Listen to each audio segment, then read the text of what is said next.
So I would encourage you to, just because you were there last year and just because your competitors are there, doesn't necessarily mean that that particular investment is worthy of repeating next year and next year and next year. I would encourage you to think about it like zero-based budgeting.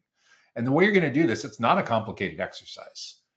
Basically, you're going to take two Chrome browsers or whatever you're using, and on the left side of the screen, pull up the media kit for that particular conference that shows the demographics from last year's attendees and the projected demographics for this year's attendees. Now, bear in mind, most conference producers, most events companies are not having these demographics audited by a third party. It's just a good faith representation of who was there last year and who they think is going to be there this year.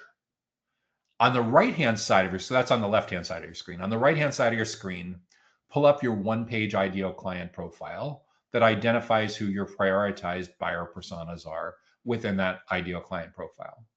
And I want you to look on the left-hand side of the screen and look on the right-hand side of the screen and come up with a ballpark idea of what percentage of that conference attendees, based on last year and the forecast for this year, line up with your prioritized buyer personas within your ideal client profile.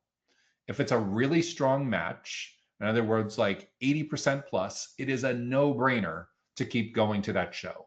And all I would do is encourage you to show up